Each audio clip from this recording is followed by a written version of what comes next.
Joining me now to explain what happened in Loudoun County is Asra Nomani, the Vice President for Strategy and Investigations at Parents Defending Education. She is also co-founder of Coalition for TJ, a group of parents and community members in Virginia, a former reporter for the Wall Street Journal, co-director of the Pearl Project, and co-founder of the Muslim Reform Movement. Asra, thank you so much for joining me today. Oh, thank you so much. I feel like we're here right at the tip of the spear. Oh, absolutely. And I've been following from a distance of what was happening in Loudoun County. So I'm thrilled to be able to bring this topic to our viewers so they too can understand and see what were some great takeaways. So I guess I'll start in the general. What happened in Loudoun County?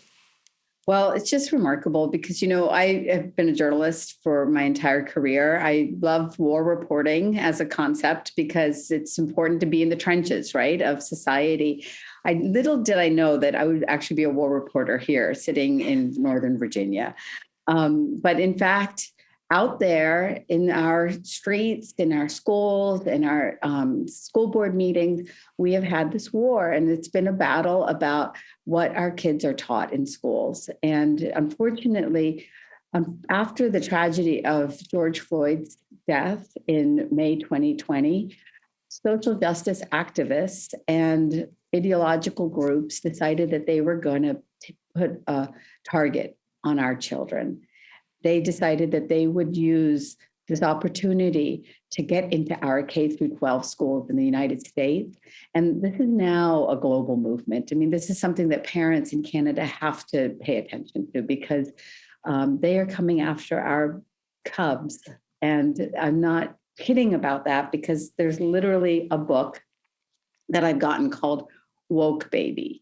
And this book kind of illustrates, a little bit bright, I know, but it illustrates exactly the ideology that they are trying to bring into our little kids' minds. And this is something we all have to be vigilant about. So you mentioned May 2020, obviously at the very unfortunate death of George Floyd was perhaps the spark that got this all going. But this has been marching for many, many years previous. I mean, I know in Canada we've had books like Woke Baby or I'm Jazz in our school system since 2016. Yeah, you have been a leader as a parent advocate, and I really admire the work that you've done because it's not easy. I mean, this is something that is very personal in the lives of families. Parents always fear retaliation. So this dynamic of critical race theory, this ideology that sprang out of law schools in the 1980s, has slowly been emerging, as you mentioned, into teachers' colleges. And what happened is it just got put on steroids in the summer of 2020.